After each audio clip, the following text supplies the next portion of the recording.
ಎಲ್ರಿಗೂ ನಮಸ್ಕಾರ ಪ್ರಿಯ ವೀಕ್ಷಕರೇ, ನಾನು ನಿಮ್ಮ ಕೃಪಾ. ನನ್ನ ಗುರುಪರಂಪರೆ ಯೂಟ್ಯೂಬ್ ಚಾನಲ್ಗೆ ಸ್ವಾಗತ. ಇವತ್ತು ಕುಂಭ ಲಗ್ನದವರಿಗೆ ಶಾಶ್ವತವಾಗಿ ಹಣಕಾಸಿನ ಅಭಿವೃದ್ಧಿಗೆ ಯಾವ ರೀತಿ ಪರಿಹಾರ ಮಾಡಬೇಕು, ಹಾಗೆ ಬಂದಿರುವಂತಹ ಹಣ ಯಾವ ರೀತಿ ನಿಲುಗಡೆ ಮಾಡ್ಕೋಬೇಕು ಅಂತ ಪರಿಹಾರವನ್ನು ಹೇಳ್ತಾ ಇದ್ದೀನಿ ಪ್ರಿಯ ವೀಕ್ಷಕರೇ.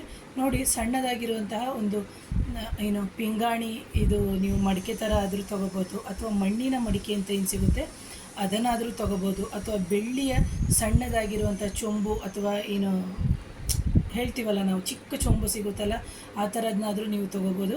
ಅದರೊಳಗಡೆಗೆ ನೀವೇನು ಮಾಡಬೇಕು ಅಂತಂದರೆ, ಶುಕ್ರವಾರದ ಶನಿ ಹೋರೆಯಲ್ಲಿ ನೀವು ಬಂದುಬಿಟ್ಟು 5 ರೂಪಾಯಿ ನಾಣ್ಯಗಳನ್ನ 5 ಆದರೂ ಹಾಕ್ಬೋದು, ಅಥವಾ 1 ರೂಪಾಯಿ ನಾಣ್ಯವನ್ನು 5 ಆದರೂ ಹಾಕ್ಬೋದು, ಅಥವಾ 2 ರೂಪಾಯಿ ನಾಣ್ಯವನ್ನಾದರೂ 5 ನಾಣ್ಯವನ್ನು ಹಾಕ್ಕೊಂಡು ಇಡ್ತಾ ಬರೋದ್ರಿಂದ ಏನಾಗುತ್ತೆ ಅಂದರೆ, ಅಂದರೆ ಕುಂಭ ಲಗ್ನದವರಿಗೆ ಹಣಕಾಸಿನ ಸಮಸ್ಯೆ ಇತ್ತು ಅಂತಂದರೆ ಅದು ಕ್ರಮೇಣವಾಗಿ ಕಮ್ಮಿ ಆಗುತ್ತೆ.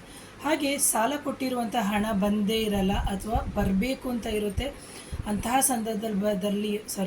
ಸಂದರ್ಭದಲ್ಲಿ ತಡೆ ಆಗ್ತಿದ್ರೆ ನೀವೇನು ಮಾಡಬೇಕು, ಯಾವ ವ್ಯಕ್ತಿ ನಿಮ್ಮ ಹತ್ರ ಸಾಲ ಕೇಳೋಕ್ಕೆ ನೀವು ಹೋಗ್ತಾ ಇರ್ತೀರಿ ಆ ವ್ಯಕ್ತಿಗೆ ಹತ್ರ ಹೋಗಬೇಕಾದ್ರೆ ಆ ಕುಂಭದಲ್ಲಿ ಅಥವಾ ಆ ಮಡಿಕೆಯಲ್ಲಿ ಅಥವಾ ಹಿತ್ತಾಳೆ ಅಥವಾ ಬೆಳ್ಳಿ ಅಥವಾ ಏನು ನಾನು ಹೇಳಿದೆ ಅದರಲ್ಲಿ ನೀವು ಹಾಕಿರುವ ನಾಣ್ಯವನ್ನು ಇಟ್ಕೊಂಡು, ಅಂದರೆ ನಿಮ್ಮ ಜೊತೆಗೆ ಅದನ್ನು ತೊಗೊಂಡೋಗೋದ್ರಿಂದ ಏನಾಗುತ್ತೆ ಅಂದರೆ ಅತ್ಯಂತ ಲಾಭಯುಕ್ತವಾಗಿ ಅವ್ರು ನಿಮ್ಮ ಜೊತೆ ಮಾತಾಡ್ತಾರೆ. ಇಲ್ದಿದ್ರೆ ಏನು ಮಾಡ್ತಾರೆ, ಉಡಾಪೆ ಆಗಿ ಮಾತಾಡ್ತಾರೆ, ಇವತ್ತು ಕೊಡ್ತೀನಿ ಅನ್ನೋದು, ನಾಳೆ ಕೊಡ್ತೀನಿ ಅನ್ನೋದು, ಈ ಥರ ಎಲ್ಲ ಆಟ ಆಡಿಸ್ತಾರೆ. ಹಾಗಾಗಿ ಕುಂಭ ಲಗ್ನದವರಿಗೆ ಅತ್ಯಂತ ಸರಳವಾಗಿರುವಂತಹ ಪರಿಹಾರ ಹೇಳಿದ್ದೀನಿ ಪ್ರಿಯ ವೀಕ್ಷಕರೇ.